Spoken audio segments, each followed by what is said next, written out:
Isn't that something special? Alrighty. Ooh, I'm yeah. ready when you are. I know you got to roll. I don't imagine this being a 2-hour episode.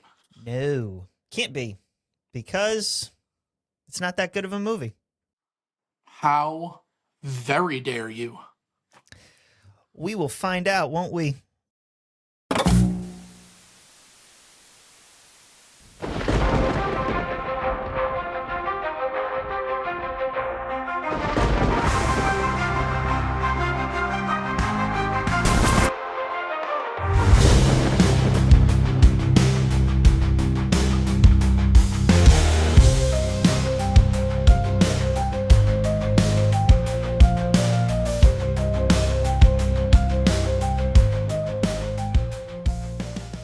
Well, hello, ladies and gentlemen of the interwebs. Interwebs, because it's not Spider-Man. Because it's not Spider-Man.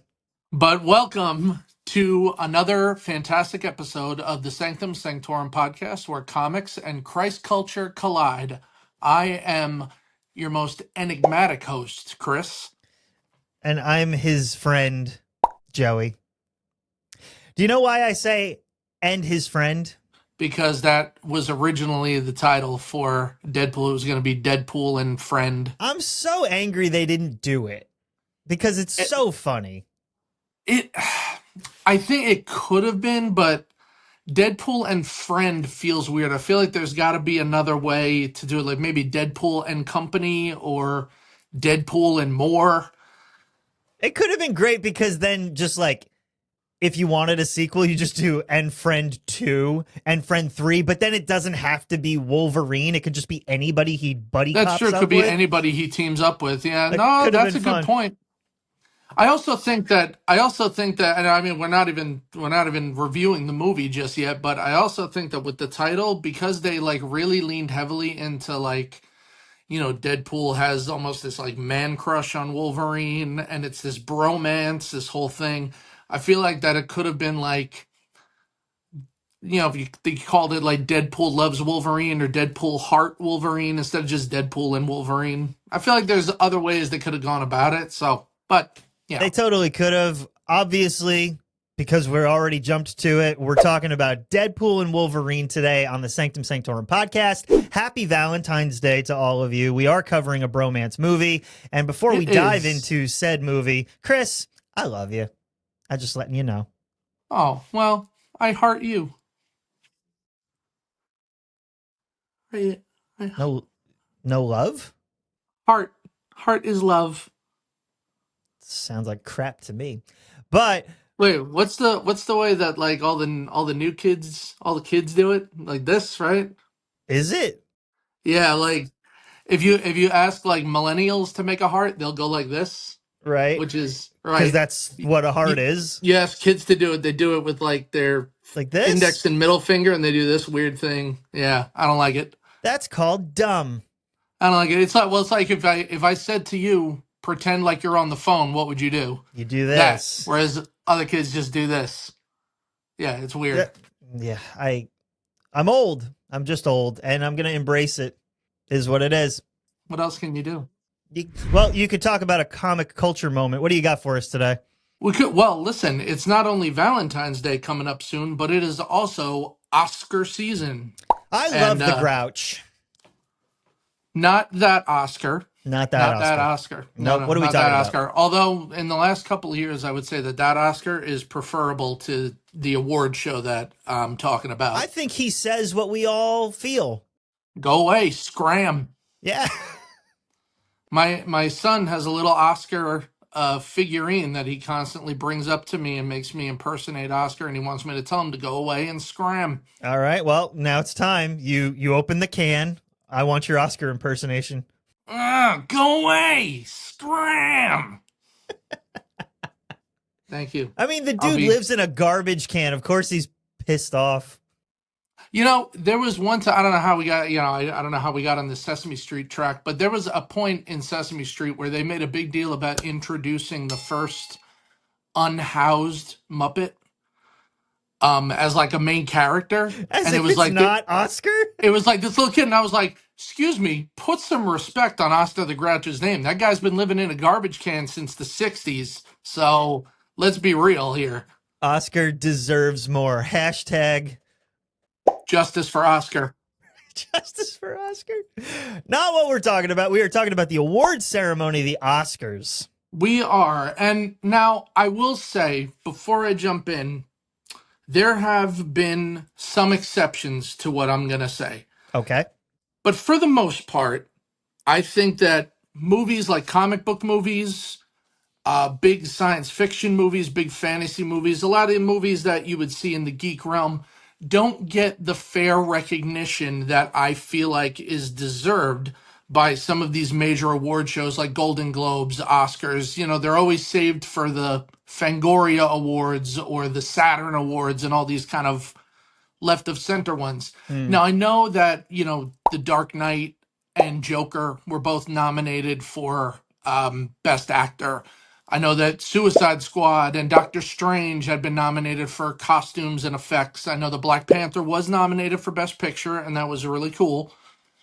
And those are all great, but I think that for the most part, you have these really epic movies, and you know, they're not always good, but you know, sometimes there are movies that create this achievement in storytelling or tell a really compelling story or have really fine performances in them and then just don't get the recognition. And I think it's because people brush them aside as just, you know, it's like a popcorn movie. It's just entertainment. That's not film. That's just, you know, you're watching people in spandex fight other people in spandex, and there's explosions and lasers and flying. And I mean, you're not wrong. All that stuff is a part of it, but I think that it's unfair to kind of dismiss them as really great cinematic experiences when they are that, or really great achievements or performances.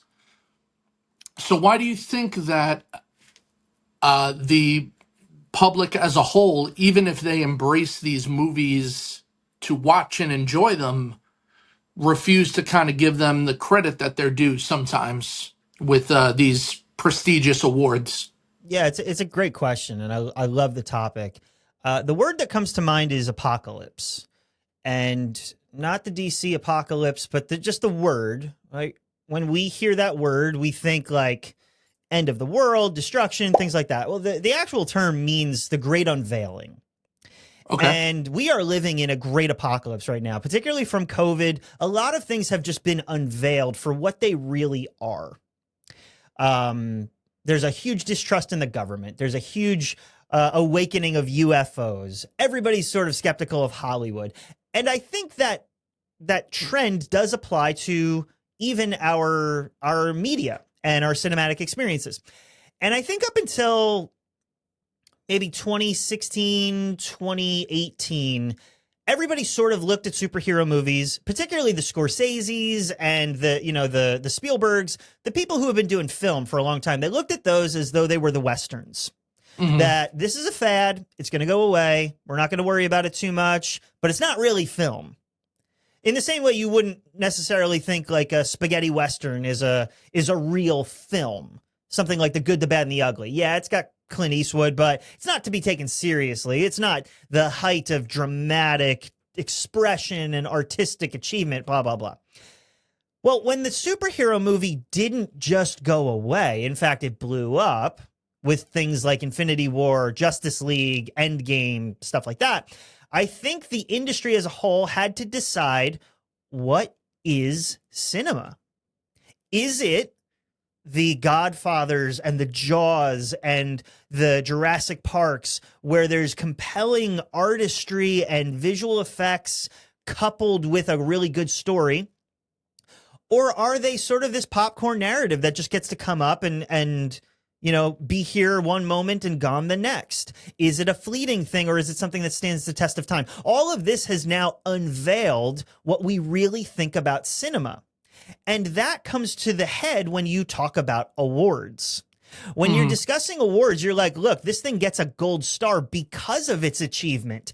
And everybody in the comic community is going, well, this is that achievement too, But the gatekeepers of that, the historical filmmakers are going, no, no, no, no, no. I busted my rear end for all this time working on a script and a story and the right actor and the right costumes and all this stuff. You guys churned this out with no thought and, you know, half a comic book page worth of content, and you're asking for the same recognition. That's what's underneath it. And I think that's the tension underneath. If you're asking me personally, I think there's space for both. I think you can do both. I think there's something so compelling about a Schindler's List, but there's also something beautiful about Endgame. And you can have both at the table. But if you start deciding this goes in this category and this doesn't, well, now you're defining what is and is not art, which is a very dangerous game to play. And I really don't think that's really what's at the core of it. What you're really deciding is, does this art do what I intended it to do, regardless of the effort? And I think that's really what's underneath when you get an Oscar or a Golden Globe. And when we've segregated these things, I know I'm waxing poetic for a long time. When you segregate these things into, well, this is just an Emmy, or this is just an Oscar, or this is just a Grammy. When you segregate it, you're sort of stripping it away from the thing that made it noteworthy in the first place. So just recognize that people love it. Whether you give it an award or not is besides the point. Recognize that it's had a cultural moment, and then decide whether or not it deserves that Oscar based on other criteria. But to decide whether or not it is or is not worthy art, I think that's just lazy. But that's you know, unfortunately, that's what these awards, whether intentional or not, that's what these awards kind of do. Is they kind of let you know that, like, the best picture category usually has 10 movies, and it's supposed to kind of let you know these are the 10 best movies that were made this year. But my feeling is, like, the people who pick them, I feel like a lot of times it can't be ignored. Like this year, Wicked is nominated. Yeah. I don't think that that is the type of movie that normally would have that kind of accolade, but you couldn't ignore it. You know what I mean? For what it is, and the cultural impact that it's already had, right? So Right. that's a whole other conversation. Like, did it just get the nomination because of its previous accolade, and now we put it in a movie, or the movie's that good that it deserves it? That's the question. Well, I also think that the people who pick these movies oftentimes, maybe through wanting to be politically correct, maybe through good intention, a lot of times pick a variety of movies that represent a larger amount of people. And I wonder, to a degree, now I thought Black Panther was an excellent movie, but Yeah. was it worthy of being nominated for an Oscar? Because I didn't see Black Panther as all that different from any other origin superhero movie. You know what I mean? No, but you also have to consider, like, when it comes to the Oscars, you're also talking about cultural impact. And for the black community, that thing is unparalleled. You're right, but you're right. You're talking about cultural impact, but I feel like a lot of these superhero movies, comic book movies, these sci-fi and fantasy movies have more cultural impact than some of the stuff that's nominated. Certainly this year, there's a movie nominated called Conclave, which is just Mm-hmm. about a group of bishops choosing the new pope.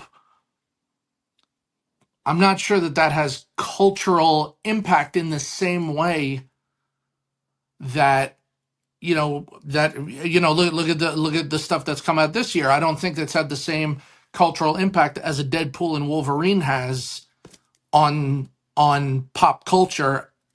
I think that that's had more influence than a movie like this. Well, it But why depends, doesn't that right? get the same kind of you know look? That's the struggle, right? Because art is so subjective. And you said, uh, the cultural impact. Well, which culture? Is it identity culture? Is it pop culture? Is it music culture? Is it ethnic culture? Like, you have to decide. And that's where I think the Oscars don't do a good job of deciding. And maybe that's for a reason, but there's no clear lanes. There's no parameters. It's just best picture. Well, whose standard? And what are you Right. going for? I think that's where this whole conversation comes in, because it's like, well, if you're picking things off of, who picked the next pope, Deadpool and Wolverine made more of an impact in my life than perhaps that did. So who gets to decide? And that's where I think the frustration is. Is that Yeah, I mean, I guess it's kind of a personal issue where it's like movies that I found impactful, performances that I thought were excellent or unparalleled or whatever aren't always as recognized. And I think that when you watch a movie, you can tell usually if it was made for the Oscars. You know what Yes. I'm saying? Like it Like was you can, going for it.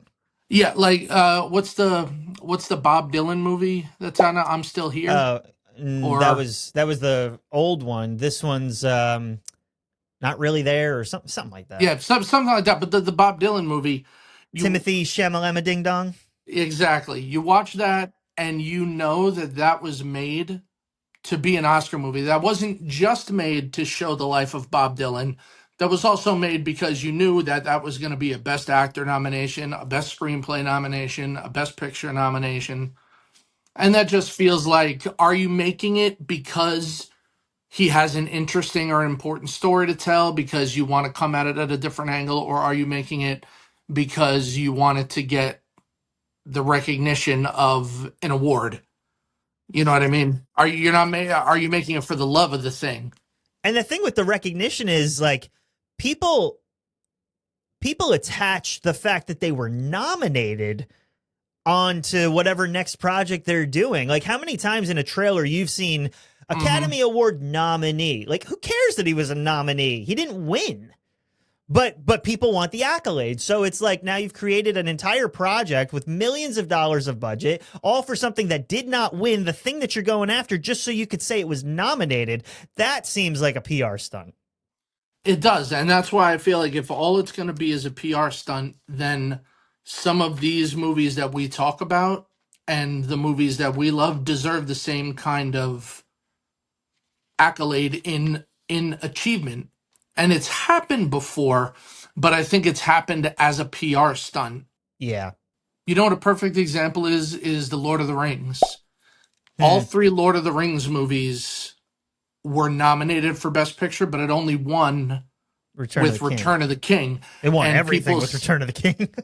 true, but it won Best Picture with Return of the King because people said it was meant for all three. It was to culminate the whole story being told in these three movies. And that's the achievement, right? Like what he did, the way he did it, all the actors, all the ground cutting effects of the time, pulling in the story, like that thing is best picture worthy.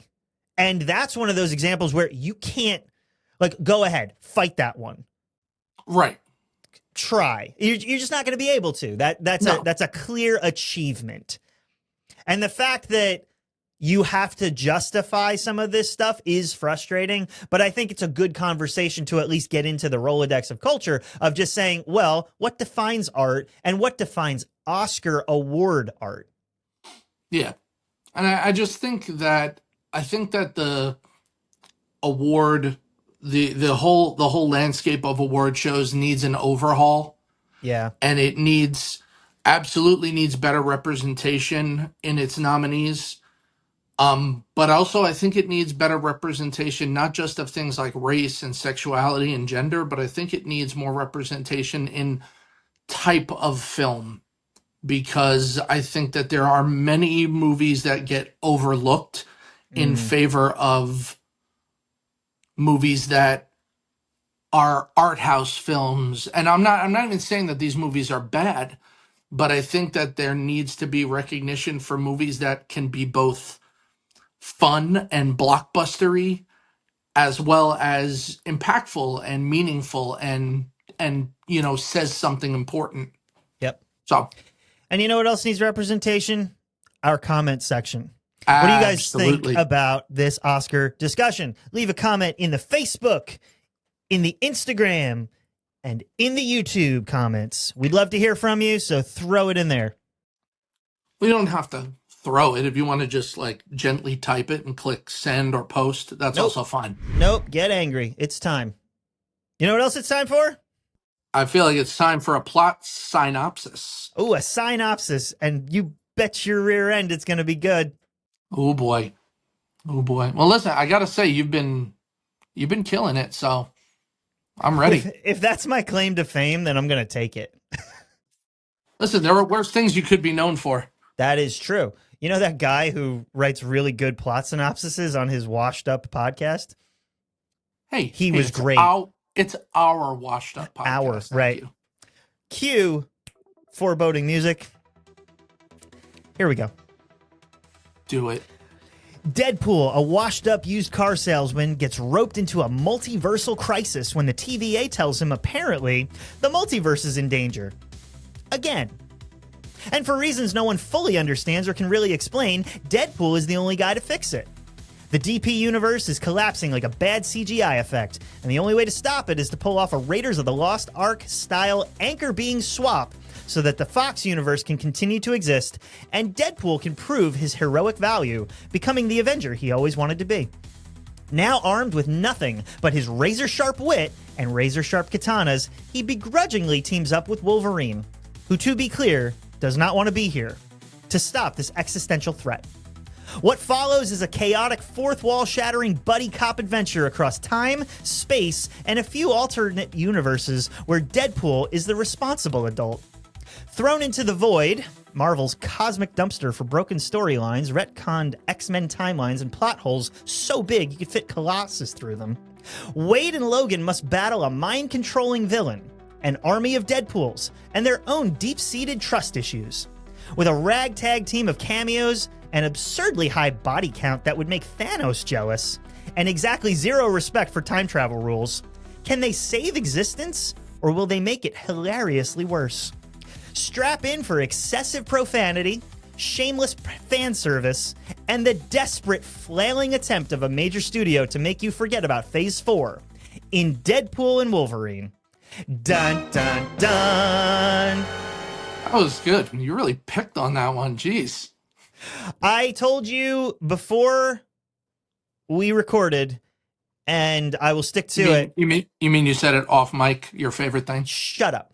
That I will be brutal with this because Deadpool is brutal with his kills, and I did not disappoint. I am brutal with this. I am honest. I think I'm fair. All right. But I'm not kind. All right. Well, listen, like we said, we are doing Deadpool and Wolverine from 2024, our most recent review to date. It is directed by Sean Levy, and it is starring Ryan Reynolds as Deadpool and Hugh Jackman as Wolverine, and also features Emma Corrin and Matthew McFadden and a veritable host of cameo and former hero appearances. Veritable. Nice word. Yeah, right? Yeah, that's a $10 word for you there, buddy. I've got some $10 good things that I'd love to dive into.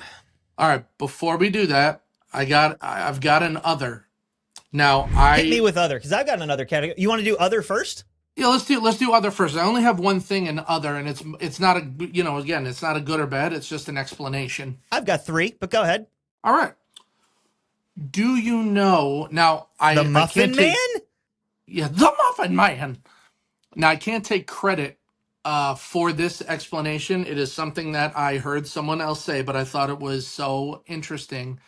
Do you know why there is a corpse of Giant Man in the void that, Cassandra and all her supervillains live in? No. Okay, so if you watch in Endgame, there is a scene where Ant-Man and Wasp are in the van trying to get the van started. While they're in the van, it goes back to a clip of the battle happening, and you see Giant Man in the background. Okay. And he shouldn't be there at that time because he's supposed to be in the van. And so a continuity issue? It's a continuity issue that is repaired, and that's why the body of a Giant Man from the MCU version that we know with that suit is there in the void because the TVA had to pluck that Giant Man out of the battle when he was there incorrectly and put him in the void. All right. I always wondered why there was an MCU version of Giant Man dead in the void. Like that never made sense. And so I don't know if that, again, Never crossed my mind. I don't know if that was that did you didn't wonder why they were living Nope. inside of Giant Man? I just figured, hey, we're in the world. Here we go. There was I just feel like there was a reason for everyone else to be in the void, and that needed an explanation. And I'm not sure who came up with that explanation originally, but I think that it was a good explanation. And then if you go back and watch Endgame during that final battle, you'll see that part that Yeah. I'm talking about. So there you go. I like it. I've got 3 others. All right. They're not good. They're not bad. They just Sort are. of just what they are. They are. And all of them sort of have to do with us as an audience.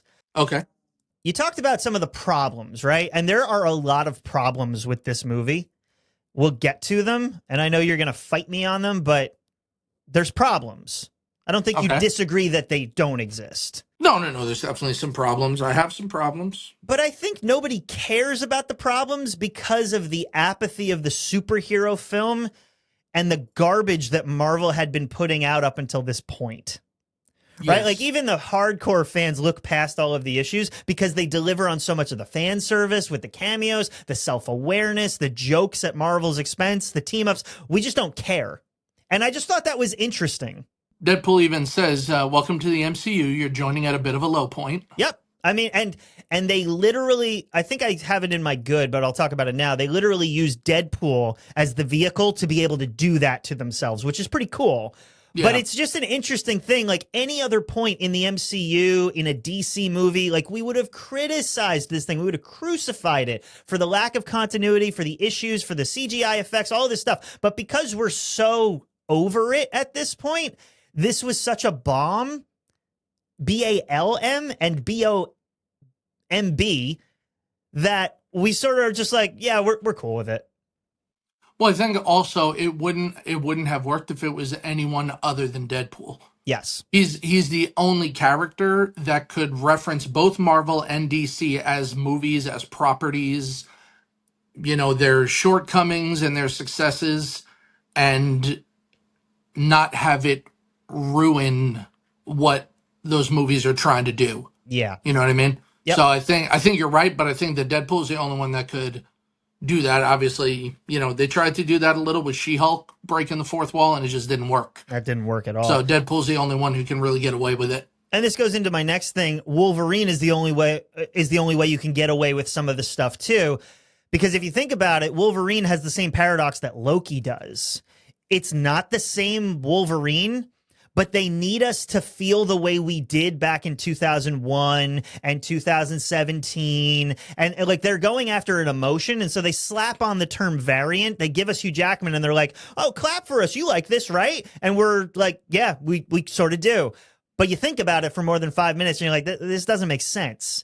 But they went after an emotion. And I think it works. Yeah. And I think that even though he didn't start as the same, he still was the same. Yep. And my last thing is Reynolds, right? Like he gets the character, he plays him well, but he's sort of a one-trick pony. It's like there's no development of him as an actor. There's no real gear that we engage with here. There's no new shiny thing. He just gets a new sandbox to play with new characters and actors to interact with, but there's no real development of the character. And so it's not a good thing. It's not a bad thing. It just is what it is. Well, I don't fully agree with the development as a character. You're wrong, and that's the problem. Gosh. I think Deadpool absolutely develops as a character No, he doesn't. in finding a purpose, doing something for reasons that were not always selfishly motivated. I think that's important. But did it stretch Ryan Reynolds as an actor? No, it didn't. No. But leading into talking about the good, I think that Ryan Reynolds is Deadpool. He doesn't have to develop as an actor because he is the most perfect casting in any movie I've ever seen ever. I think he outdoes any other, especially comic book casting, ever. He does it well. I don't think there's a more perfect actor playing a character than there is with Ryan Reynolds playing Deadpool. I just want to throw that out there. Except for the Cavalrine. Yeah, okay. He's perfect. He looks good, but we saw him in one scene You with were just leaving. He says 4 words. one line, one scene. That's all we saw. Now I will say one of the really cool things. I don't know if you saw for the most recent Mission Impossible that he was in. Mm-hmm. When he does that, like cocking his arms before he fights, Yep. he did that with the claws, and that was Yep. super cool. And it That was was awesome. very cool. So I wouldn't hate seeing more of the cavalry. Right, and we never will, right? Like what's sad about that is we got exactly what we wanted for exactly the length we needed it. We will never see that again. But it was great. It was a cool 2 or 3 minutes of fun there. And that just goes, to one of my things with the good is just this is like if Endgame was fan service the movie, this is fan service the movie masterpiece. There's Yes. so much just here you go, fan. Here you go, fan. We know we're in a bit of a low spot. Let's give you exactly what you want. Whether it makes sense or not, they did it so great. They did. And can I jump in real quick with Hit it. why I think that is? For people growing up in superhero movies Yeah. now, Mm-hmm. you have so much. You have Marvel and DC spitting stuff out all the time. The worlds are all connected. You're getting to see characters on screen that you never thought you'd get to see. You get to see, team ups like the Avengers and the Justice League finally come together. You got to see Batman fight Superman. You got to see Iron Man fight Cap. You got to see these amazing, amazing things. We finally got Deadpool on the screen. Yep. You know, growing up when you and I did though, we had a couple, in the 90s we had a couple of bad Batman and bad Superman movies and Blade. And then the Fox universe started. Now, was it very hit and miss? Yes, it was. We Sure. had some Spider-Man, we had Daredevil and Elektra, we had Ghost Rider, we had a lot of these cool characters, but they didn't always know what they were doing with the superhero genre yet. They didn't Totally. know how to kind of connect the worlds. They didn't know how to make the timeline add up correctly.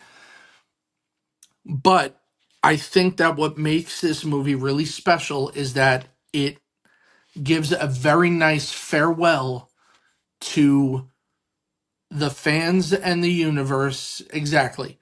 To the fans and the universe that, that lived through that era of storytelling and of superhero movies and said, this is for you. It's Like, a love letter to the first 20 years. it absolutely is, because here's the MCU stuff. Here's, Deadpool and Wolverine that everybody knows, but we're also, so this is for our current fans, but we're also going to, give a goodbye to the people that pay their dues almost to get to what we have now. Like if No Way Home was that for Raimi's Spider-Verse, this is that for the Fox universe. Absolutely. Yes. It's a 100%. cameo nostalgia ride that goes all the way back to 2001. And it's great. No, excuse me. It goes all the way back to 1996 because that's when the first Blade came out. True. 96 or 98. So Even further. And like we said, it's the perfect example of listen to your fans, give them what they want. Let's just call a spade a spade. They gave us toilet water for 3 years. It was garbage. It's not good. But this is almost like the way I wrote it was it's a cinematic Happy Meal. There is no nutritional value, and you're not supposed to eat it all the time, but it's fun, and it comes with a toy at the bottom of the bag. I'd take that. I'll take that. Yeah, That's not bad. That's not bad. It's almost the final. It's the final sentence on their apology tour. Like, sorry about She-Hulk. We'll give you what you want. Sorry about all that stuff. Here's a way we're gonna fix it. But now, now what counts is what they're gonna do moving forward. Are they gonna bring, these characters into the MCU proper? Are you gonna have them truly interact with, Mm-hmm. the Avenger characters and your Spider-Man characters and all those guys? We'll see. We'll see. I thought the cameos were great. I mean, Awesome. like we said, this is a cameo movie. This is the third episode in a row where I'm ragging on how great Chris Evans is. But he's great because he gets comic characters. I just realized that this is the fourth episode in a row of Chris Evans Exactly. being in a comic book movie. Yeah, and three different properties, but he does all of them incredibly well. He's so self-aware. Like, to me, yes, he is Captain, but he's also Johnny Storm. As much as he is in, Scott Pilgrim, he just gets character. Hmm. And he's great. And to the Cap stuff, I love that they worked Deadpool's affection for Cap in that. That is incredibly comic Yes. accurate. And I love that he says Captain, and like that to me is more important than seeing Chris Evans, quite honestly. When he does that, like, oh my god, he's gonna say it. He's gonna say the thing. You get ready to get excited. Yep. And I love that. I love that also that they give you kind of a tease, like he's got this desert cowl covering his suit, so you automatically think he's been doing this for the last 11, 12 years. Of course, he's some version of Captain America that got kicked out of the timeline, And he's and even then talking very Cap like. mhm, with that authority and that leadership. He's not the like smart assy version that he was back in '04. And then once you recognize that he is who he is, then he shifts. And I thought that was brilliant. Hmm. That was great. Well, especially when you see him, when you see him kidnapped, and it's kind of like, I never say what I would never say that. I would Yep. never say those things. That's so un-Captain America, and yet he's still perfectly believable. And He's it's brilliant. yeah. I have no notes about Chris Evans' cameo. It No. is just the And right amount of time. It's done perfectly. It was such a high point. and to that, since we're talking about the Void, I have it down here. I think the Void is well done. It's a garbage disposal of characters. It's an excuse to do anything, and they use it. And I think that's cool to at least have that available. Whereas sometimes from a writing perspective, you work yourself into a corner where you can't really explain things, and then you have to rewrite timelines, and this character doesn't really make sense, this motivation doesn't make sense. You have a Void. And it's like, well, we're just going to throw anything and everything in there. And the way that they integrated that not only into the Loki series but into this, and how they brought the Fox franchise into the MCU through this, I thought was very smart and very fun. It's a great concept. I felt like it could have used a little bit more work. You mean having the giant Fox logo buried in the void? It's a little too self-aware at times, but I thought, again, the idea of the Void and using it to tell this story, very smart. I fully agree. However, my only issue with it, and I do have this as one of my bads, but since you brought it up, I think that my only problem with the Void is that you need to have seen Loki to really understand what it is, Sure. who the creature is that they have to feed. Eliath. And I do like the Deadpool references. Oh, you mean from season 1 of Loki, episode 5, that Void? I'm glad that they gave a little, wink at it, but I feel like to really understand it, you need to have watched. The same with the TVA. Like, you're not going to know who the TVA You is. you do, but we're 12 years into this thing. I don't think they're making apologies anymore. No, they're just doing it, but I'm just saying that, like, it would be nice to, have something where you didn't need to watch something other than Deadpool 1 and 2 to understand what's going on. Sure, and figure out But whether or not you have that streaming service. yeah, but also this is a movie that, features Elektra, Blade, the Russian from the 2004 Punisher movie, numerous Right. Bullseye from Daredevil, numerous villains from the different X-Men trilogies, which I did love seeing, by the way. Toad, Sabretooth.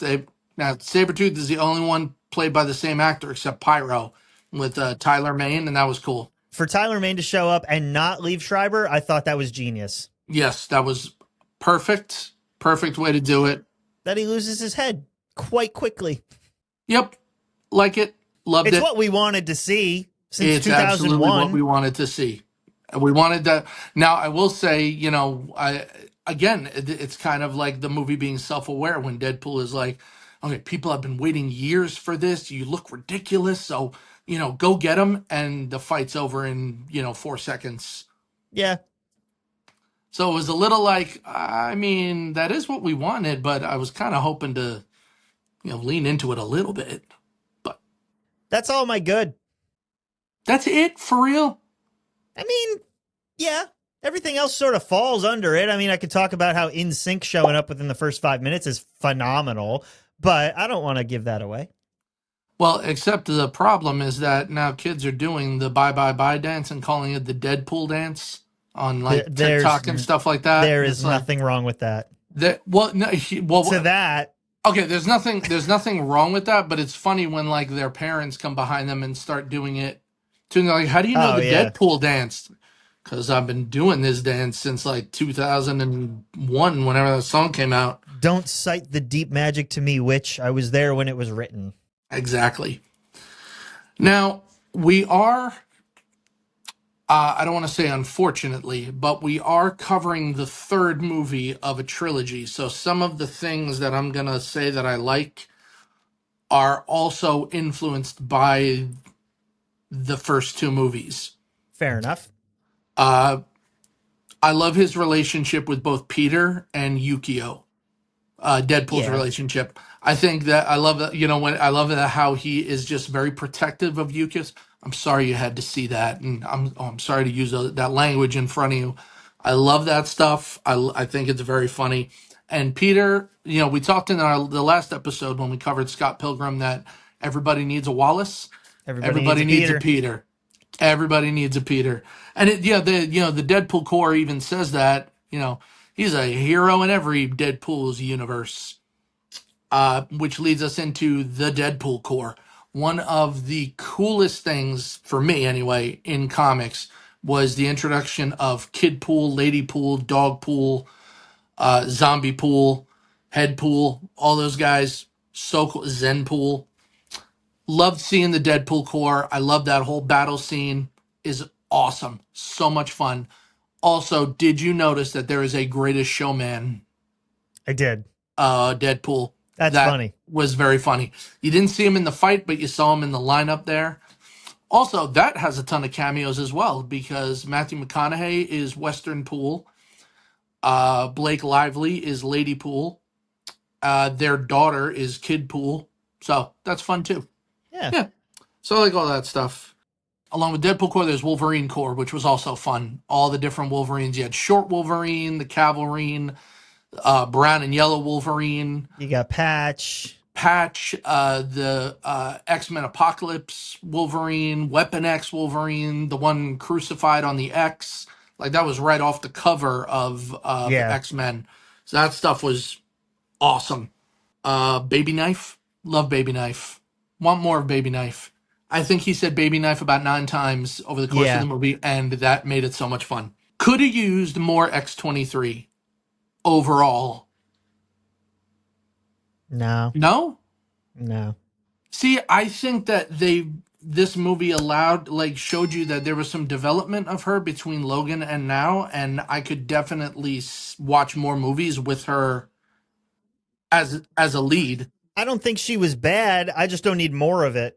At all, or in this movie. Not at all. Because, and it goes to one of my bad, she was used for something very specifically, but I'll save it till my bad. All right. Well, there is a possibility we'll see her because she was saved, at the end of the movie. So, there's a possibility. Because everybody needs a paycheck. The music, the needle drops, Phenomenal. I there's not a single one that I thought this doesn't work, especially Like a Prayer.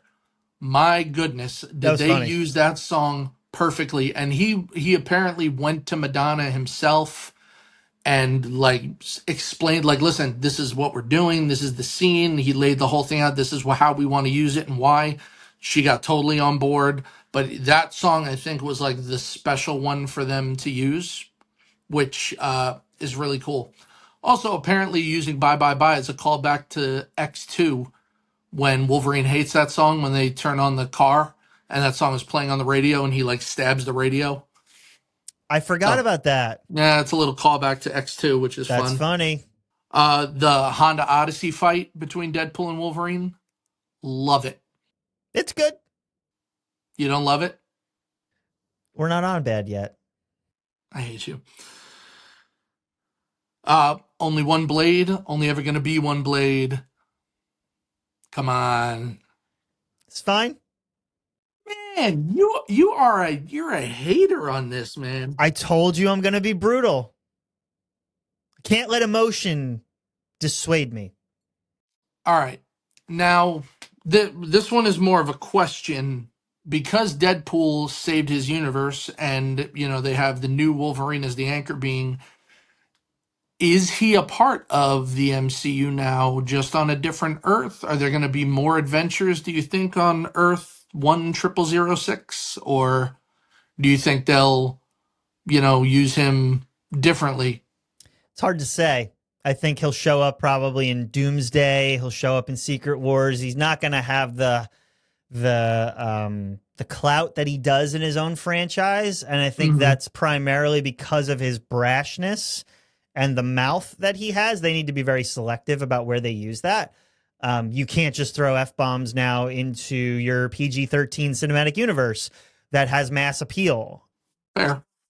But I think you'll see him a little bit more, and they'll probably like censor him a little bit and use like variations of curse words, and he'll be self-aware of like, oh, now that I'm in the MCU, I can't just say whatever I want.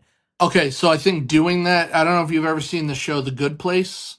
Yeah. When every time she tries to swear, when she says the F word, it's fork. Yeah. And shirt when it'll be something like that. Something like that. But she's very aware that like, wait, why am I saying fork? I'm trying to say fork. Why does it sound like fork? I love that. And I think something like that will be very funny and can Totally work really well. And I thought they were going to do that, honestly, for this movie, considering it was his first jump into the MCU. But I think if they do that in the future, it could be fun. All right, let's talk about Gambit. Okay. You got nothing to say about it? Wait, are we on bad or are we still on good? All right, we'll move into bad then. So my good leading into my bad is the fourth wall breaking. Well, let's take a break. Wait. Let me just say the good half first. Go ahead. All right, do the good half. I love the fourth wall breaking. I think it's what makes Deadpool unique and special, and I think it can be very funny. Yep. But was it overused, and was it used improperly? You'll find out after this break. Are you tired of the lingering disappointment of Phase 4? Feeling bloated from too many half-baked MCU projects? Need a hard reset from your cinematic digestive system? Wilson Chimichangas has your back and your bowels. Made with 100% mystery meat, 0 FDA approval, and enough spice to burn away a bad cannon, our chimichangas will cleanse you faster than a TVA reset charge. One bite and you'll be purging plot holes again like the Russo brothers never left. Still carrying the emotional weight of the multiverse of madness? Wilson Chimichangas will make it strangely disappear. Can't let go of Thor Love and Thunder? Our chimichangas will lovingly thunder through your intestines. Don't live with Eternals level digestion, quantum mania confusion, or secret invasion syndrome anymore. Wilson Chimichangas, flushing Phase 4, one bite at a time. Maximum effort. Very good. Let's fork and go. Time to make the chimichangas. All right, so as we were saying before our commercial break, now we're on bad. Was the fourth wall usage more excessive than it was in previous ones? Was it used a little too much, maybe somewhat inappropriately at times? And I don't mean like offensively inappropriately, but like, did the scene kind of call for it? It was used correctly. It was used excessively. Okay. So yes, when they picked it, it was fine. How often they did it was too much. I didn't like it. At some point, it was like, and that's why I say Reynolds is a one-trick pony. It's like, all right, he's got this down, but now he's just like, that's all he's got. And the fourth wall break is a part of that. I get that that's a part of the character, and not every character does that, but you're sort of like, you're abusing the audience to this point now, just like constantly with the meta-narrative jokes. Yeah, I loathe to say that I didn't like it, and it's not that I didn't like it, but I think you're right. I think there was just too. It was too much to the point that it kind of took away from when they really nailed it and when it was really funny. When you then landed one that was like, okay, it kind of took some of the joy away from the ones that were like, that was a Right. terrific little break and, call back. Like joining at a bit of a low point. The stuff with, oh my God, it's Captain America. Those were great. And I think they were a little, knocked down when some of the ones were like, okay, I got it. The fourth wall break is for us as the audience to go, hey, and we did. Yes. But after 2 hours of doing that, it's like, all right, are we going anywhere? Or are you just going to be self-aware? But it's because Deadpool is both the main character and the audience surrogate because it's like he's watching it alongside you. You know what I mean? Yep. So he's like watching the movie as it's happening. I know I have more bad than you do, so Maybe. All right, I'm gonna start with something little. When Deadpool has this like surprise birthday party for himself there, yeah. and it's all the people that this is my whole world. These are all the people in the world that I love. How come Domino wasn't there? Shatterstar was there, but Domino wasn't there. It wasn't in the budget. Yeah, I mean, you probably didn't want to pay. You probably didn't want to pay for Zazie Beetz, and I understand that. But I feel like you should have. You lined away Cable. You should have lined away Domino for something. Sure, but it all went to Chris Evans. How does Deadpool know about the Avengers? It's my first thing. How does he even know about Earth 616? How does he know? Well, how does he know about anything about a multiverse? Because he took the time travel thing from Cable, You got it. but It travels through time, not universes. yeah, that's it. But now when they do it, they do show him, shooting Ryan Reynolds before he can make Green Lantern, and it shows him killing the really bad version of Deadpool from X-Men Origins Wolverine. So I guess it kind of can go multiversal, but that was really unclear, and but it also didn't make sense. Even if it could do that, he went to things that were things that he was aware of. Yep. Why would he have been aware of the Avengers as a team? Why would he have been wanting to join them? How would he know anything that they did? It doesn't work. That whole scene. I think that the whole idea of him like wanting to find purpose and wanting to matter and going through that journey over the movie is great, but that was a weird way to do it because it didn't really make sense and you didn't explain it. Yeah. You know? Yeah. And, if the abuse of the time machine isn't why the TVA wants Wade, then it makes no sense. Like, how would they even have him on his radar if it wasn't about that? They very quickly go, oh, and it's not about that. Why? Why is it not about that? If he never did it, if he's not the anchor being and he never did anything that mattered, why is he being chosen by the higher ups as the one thing to be saved from this universe? Correct. Of all the heroes, why wouldn't it be any of the other X-Men who were more noble in their hero work? It's the Shazam issue all over again. Like, you got chosen for something you did for 5 minutes of the movie. The rest of the time, you're a piece of garbage. But now it's like we needed the story to move on, and you're the central character. Therefore, the rules apply. That doesn't work. Yeah, the rules apply when it's convenient, and I think that's weird. Again, I want him in the MCU. I would love for him to team up with Spider-Man and the Avengers and whatever, but I think this was a weird way to do it because it just didn't make any sense. Yep. The Time Ripper is just a MacGuffin that makes something very unique into a standard superhero movie about halfway through. Once they're out of the void, it has now become Trope City. It's become standard fare. Yep. They were on track to do something really unique with the Void, with this villain, with The cameo heroes with Searching for Purpose, Searching for Wolverine, Redemption. And then it was like, nah, but here's a Yeah. world-ending thing you need to destroy, and he's going to sacrifice himself, and blah, blah, blah, blah, blah, blah, blah, I blah, blah, wonder blah. what will happen. This is something that's only going to bother me, and I know it doesn't bother you, and I'm sure that there is no one else who's listening or watching who will be bothered by this, so come at me, and that's fine. But all of the villains in the Void, except for Sabretooth and Pyro, are played by different actors than they were. You know, you had Bullseye, you had Callisto, Quill, Toad, the Russian, Juggernaut, uh, Azazel.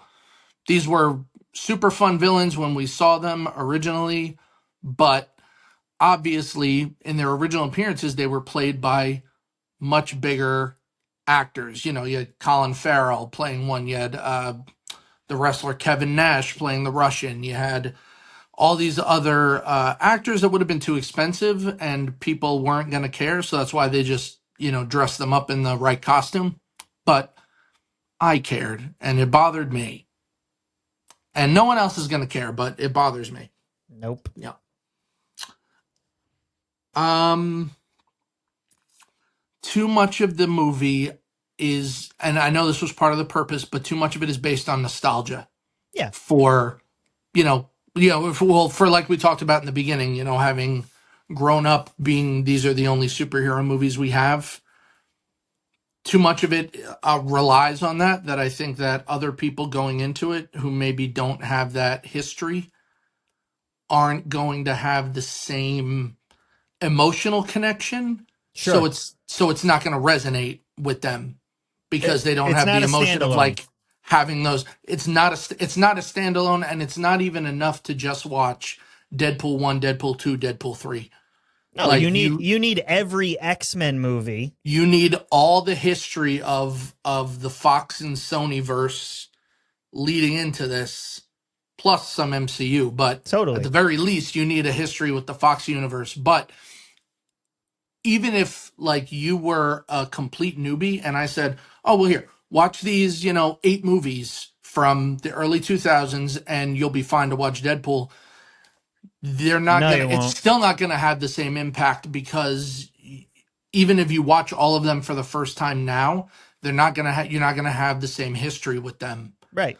So this is hard for a new this is absolutely fan service in its finest form Totally. because it is completely just a love letter. You see that with the credits, you know, all the behind the scenes of all those movies, playing Time of Your Life, very emotional, but it's not going to be emotional for anybody who didn't grow up with those movies. Yep. So, my last major thing, um, and this maybe doesn't, again, this may not be a thing that bothers everybody, but I thought Logan was such a good movie. And it was a great, I thought Logan was a great conclusion to the X-Men movies, to Wolverine's story specifically. They let the legacy kind of carry on with X-23. And I know that that version of Logan stayed dead because we saw Deadpool do all kinds of wacky stuff with his bones. Yep. But does bringing back Hugh Jackman as younger Wolverine cheapen that the end of that movie? Yes. Story wise, Yes, it does. 100% it does. yeah, and that's unfortunate. Yeah. I mean, I don't know exactly where I have it, but I think Logan got nominated for an Oscar or something. Something, yeah. It was He might have got nominated for Best Actor. right. It was a great Something. film. It got some kind of recognition. And the fact that he's involved in this recognizes that he doesn't really care about the legacy of it or the seriousness of it, which is a respite to some degree. But it's like, you just basically said that movie doesn't matter. And that's really what this movie is. It basically says everything else doesn't matter and we can just have fun. Now, that's a double-edged sword because that's cool. Everything else up until this point has taken itself incredibly seriously with timelines and voids and, all this stuff has to make sense. And this is just like, yeah, we're just going to have fun. Again, happy meal. But at the same time, I think fans, at least for me, I'm more like, actually, no. You don't touch Logan. Logan stands alone. But this is the same problem as bringing Robert Downey Jr. back to play Doctor Doom. It's desperate. It's cheapening the, if you found that moment of Endgame very emotional and impactful and a great way to like end this story, end this line, and move on to the next set of characters, now that's been ruined by doing this. And this has the same problem. This is suffering from the same problem. It's the Chewbacca moment in Rise of Skywalker. Oh, he's dead. Oh, no. Oh, wait. He's alive. Oh, not even that. Oh, I thought, okay, we were talking about two different parts. My biggest issue is when Chewie and Leia don't share a moment about Han Solo dying. Yeah. In The Force Awakens, it's like, why, Nothing? why, what? No? Okay. Like, they have 40, 50 years of history. What? Why? Okay. So that's all you had? Yeah, so I tried to make my bad very like broad thinking and not pinpoint too many like specifically bad things. All right. The way I do with other movies. So it was kind of these broad like they can fit in like under the umbrella of some of these other categories. Yeah, some of mine will do that, but I think one of the most unique things that I had issue with this film is his need to matter. That's your issue? Yeah, the reason is stupid, although it's on brand for the character. And given the terrain of the MCU at the time, it's almost like this meta commentary from the studio to the fans. Basically saying, look, I know we haven't made really good content, but I need to matter. So we're desperate. We're desperate to do anything. And the movie sort of does that. The movie's sort of like, look, we'll give you the fan service. We'll give you the cameos. We'll give you the fight sequences. We'll give you everything you want. Please, we just need to matter. We'll do anything. So for you, Deadpool is is not Marvel Jesus, but no. Marvel is Marvel. It's Marvel basically needs saying, to matter, and they're just saying it through Deadpool. Exactly. They're saying, please love us again. Please, we'll do anything. Here's on a silver plate everything you wanted from an X-Men movie. You're welcome. And also we're respecting where we came from in our history. You're welcome. Which is, to answer your question of why I didn't like Gambit. It's like, okay, he wasn't the character. I know he was cast as the character. The project got shelved, but that is a deep, deep cut of fans desiring something. They were so desperate to make sure the fans got what they wanted that they gave us Channing Tatum as a character that was never cast. They're so desperate. Okay, you could see it as a desperate move, but like we said, this was very much a fan service based movie. Please love us again. But I also think that there was an actor thing. We need to matter. He was so excited about getting to play this character, and it never got to get realized that I think it was a nice thing that this is the only way that could have happened. Would he have done it for free? I don't know that he didn't do it for free. I'm just asking the question. Like, if it mattered so much, I'm sure there was a paycheck and the guy should be rewarded for his work. The issue I just saw is like the meta narrative of the character is also the meta narrative of the studio, and they use the character in the movie to do it.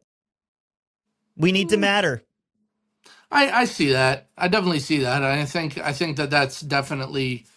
It's not there. It was trying to make you want to see what happens in the MCU going forward when so many people were like, just don't care anymore. Right.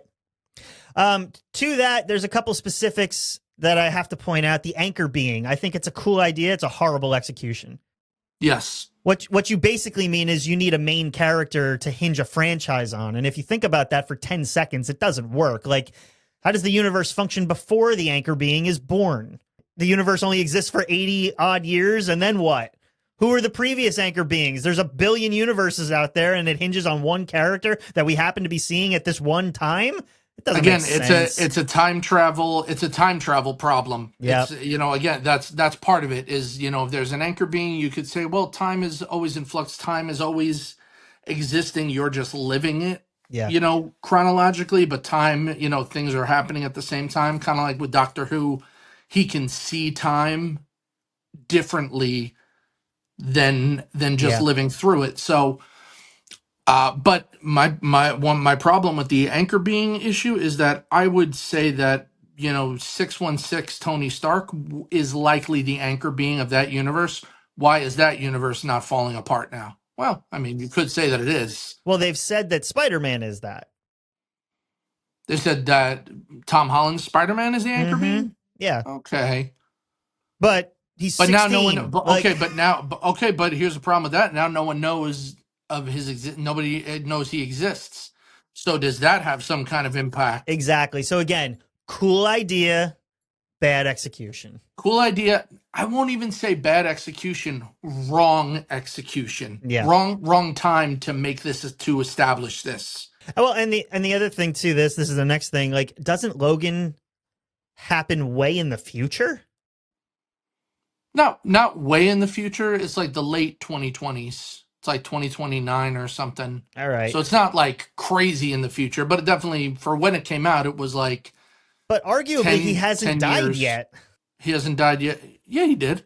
Well, I know in the movie, but like if Deadpool's hopping universes, why didn't he just hop back to the time when Logan was alive? That makes absolutely no sense. Well, again, because they try to explain that in Endgame, changing the past doesn't change the future. You Yeah. can't, because then, the future doesn't happen the right way, and blah, blah, blah. Here's a big issue that I have, and I know you're going to agree with me on this one. Maybe. I don't like how Logan has followed the classic Disney trope of an old man character returning to become a sad sack. I don't like it. They did it to Han Solo. They did it to Indiana Jones. They did it to Luke Skywalker. Now they're doing it to Wolverine. It's like these characters deserve more respect than simply telling us that because they got old, they became washed up versions of themselves. But that's not what happened here. It wasn't That because... is what happened. It's not. It's because of a major tragedy. This is actually, oddly enough, this is the tragedy that actually led into Old Man Logan. But he's not Old Man Logan. Exactly. We got the Old Man Logan cameo. Yes. Oh, and I loved that. That was cool. But this wasn't, Wolverine has become a bitter old man because of everything he's experienced. He's become bitter because of what happened to the only people that ever took him in. But the details aside, I don't like that it's that trope. Whether it makes sense or not, I just don't like it. Why can't he just be happy? Why can't he exist as a functional member of society? Why do he have to be the guy who needs redemption? That wouldn't be true to the character. Part of Wolverine's whole story is redemption. You see that from 2000 through every single Wolverine, every single movie that Wolverine is in from 2000 to now. Redemption is such a huge part of his journey. In the good ones and the bad ones, redemption is a part of the story.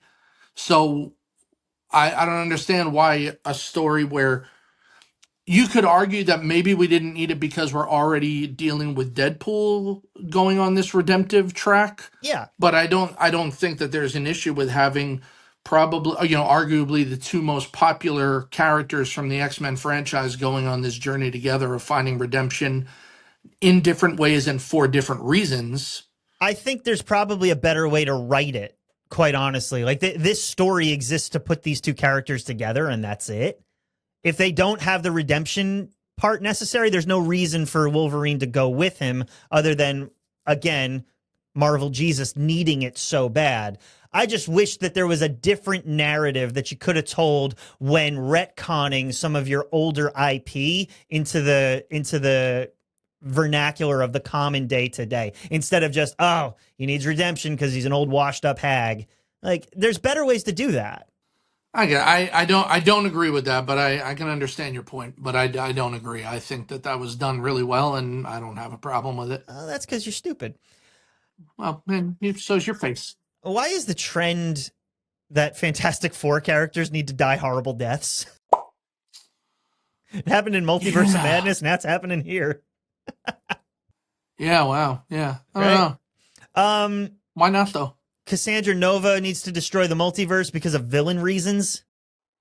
Like that never gets explained. She's a bad guy for bad guy purposes. She's a classic MCU villain. She's generic, she's forgettable, and her plan makes no sense.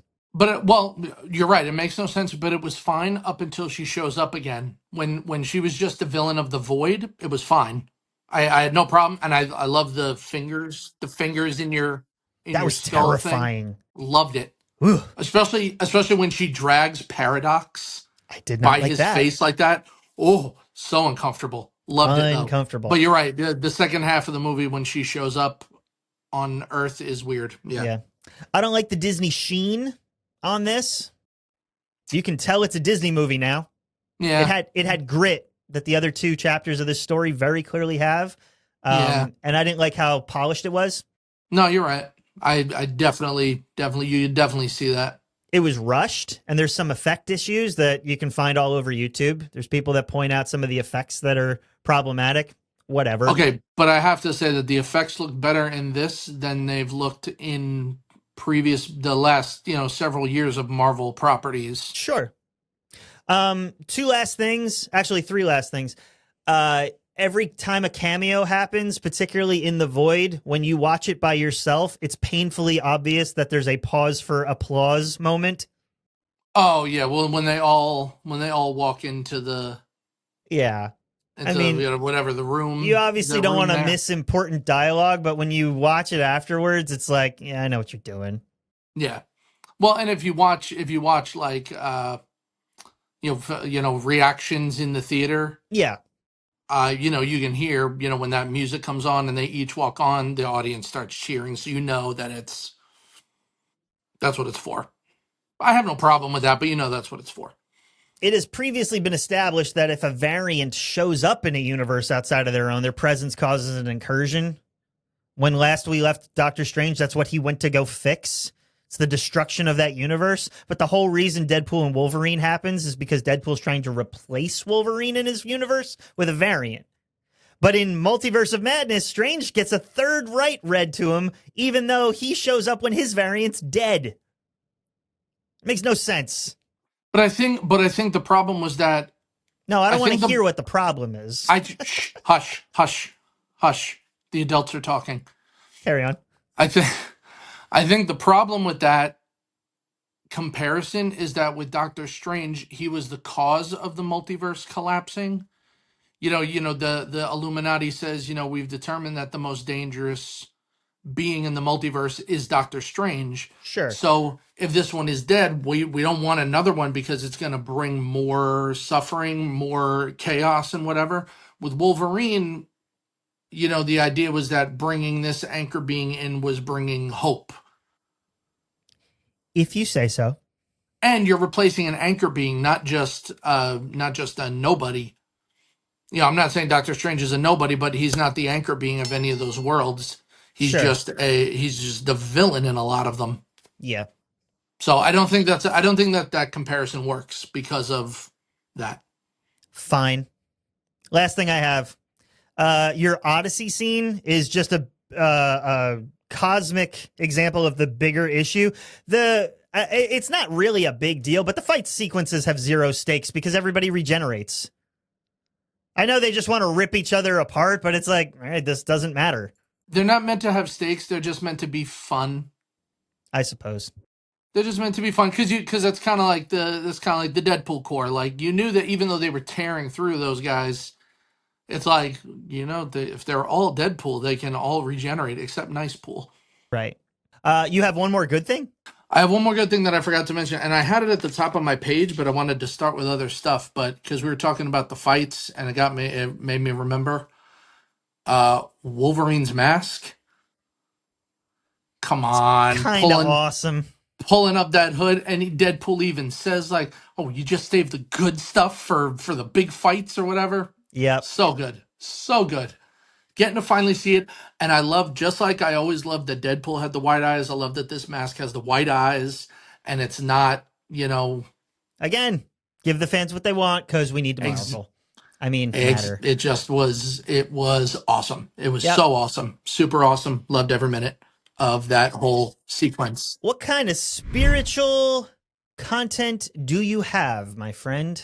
Well, even though you kind of crapped all over the idea of it, for me, some of the most important spiritual stuff in this movie comes from the idea of purpose and mattering. All Deadpool wants is to matter. He wants purpose in his Mm, life. He wants to feel like his existence is defined by something. And we all want that, and we try to find it in, our careers, our relationships, what we do, who we are. That's where we try to find our purpose. That's how we try to find the reason for us to matter. For believer, even for people who don't believe in God, everyone matters to God.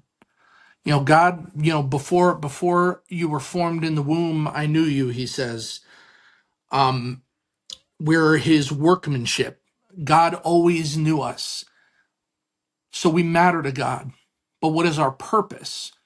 Well, when the Pharisees come to Jesus and they say to him, they try to trap him and they say, "What is the greatest commandment? What's the greatest law?"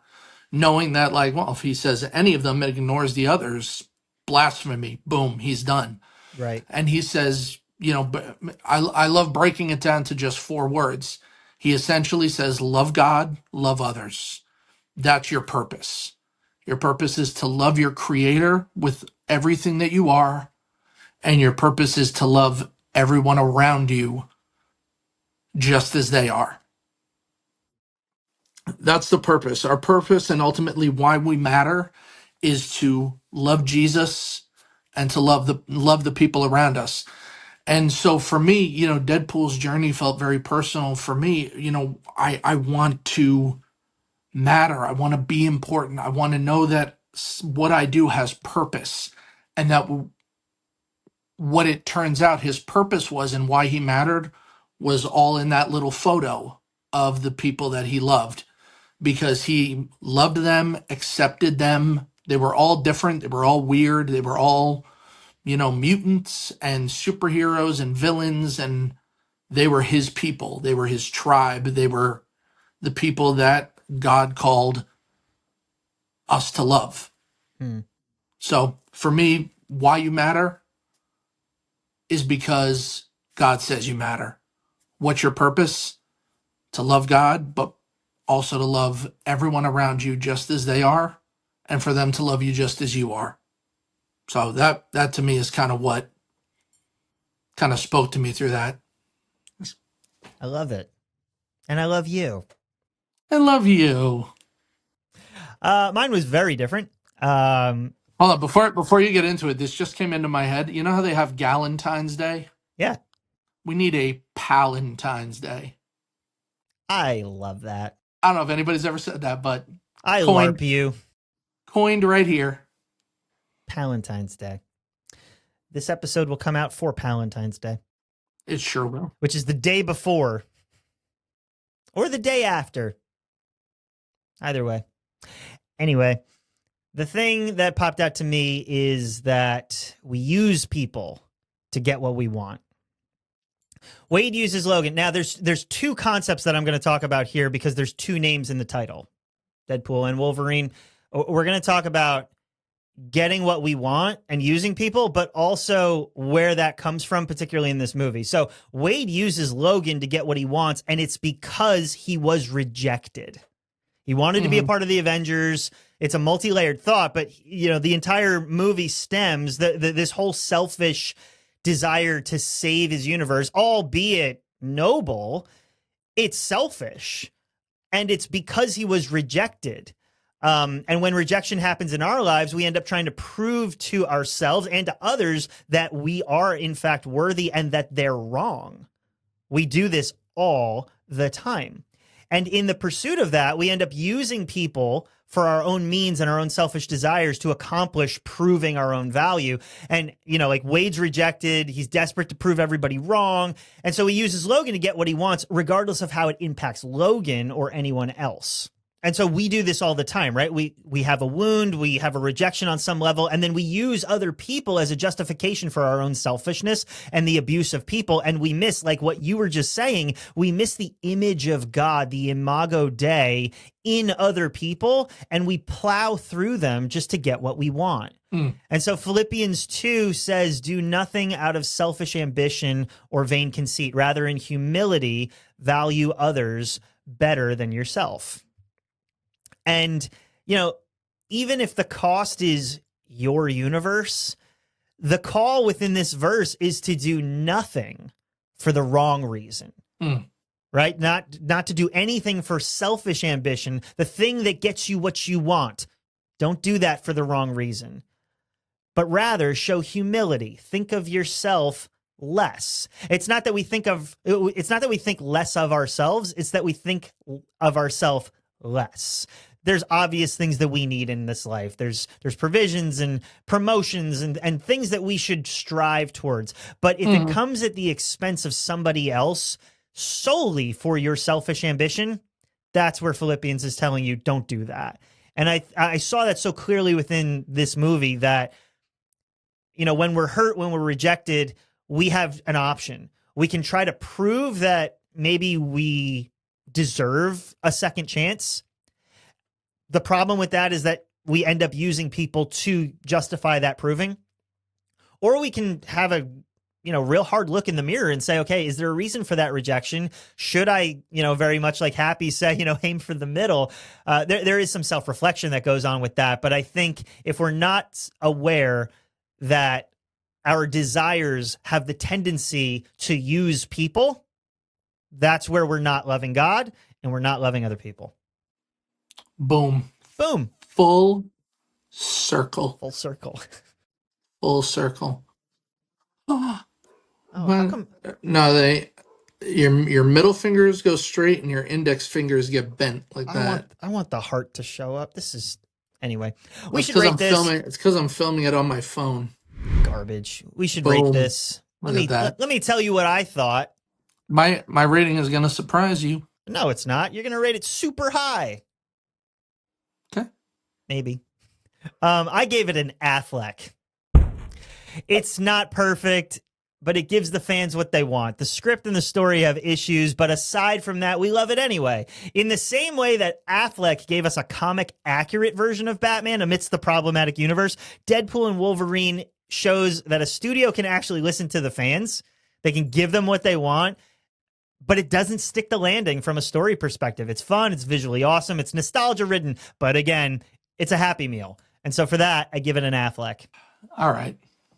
Look, I will make no bones about the fact that Deadpool is one of my favorite characters. I love the Deadpool movies. I love it so much. This was a huge fan service movie, but I am one of the fans. You gave it a Keaton, didn't you? I didn't. I wanted to come at this very fair. And there are, you know, the reason that I found very specific good things and very broad bad things is because as a movie, it has a lot of problems that make it, unfortunately, not always work. Yes. So it gave it a Pattinson. I think it was better than an Affleck. Yep. I don't love that we have Pattinson as just okay, because I have a lot of fun watching it and I enjoy it and I really loved it when I saw it. But from a critical eye and a critical perspective, it's only okay. But what I will say is that it was a beautiful send-off to what came before, if nothing else. Agreed. Audience, what do you think? Leave us a comment on YouTube, Facebook, and Instagram about what you thought about Deadpool and Wolverine. And send this episode to your pal for Palentine's Day. Do it. Do it. They'll love it. But I think we're ready to wrap this up. Wrap it up like a bad katana. All right. Well, remember, kids, Disney might make Hugh Jackman do it till he's 90. But I'm here for it with maximum effort. Which, by the way, have you noticed that the colors of my lights always reflect the superhero that we're talking about? You didn't, did you? I You call where yourself a friend.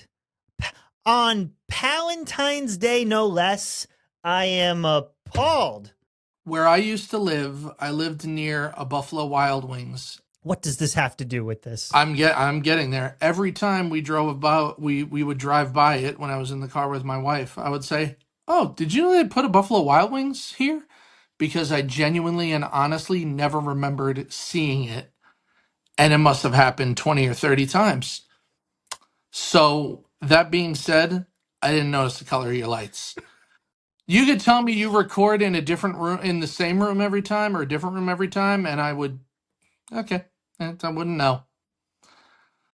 I'm sorry I'm not a good friend. It's because I'm stupid. I hope to God that nobody I know ever goes missing when I'm with them, because if like the police say, "Oh, can you like describe what they were wearing when they went missing?" Clothes.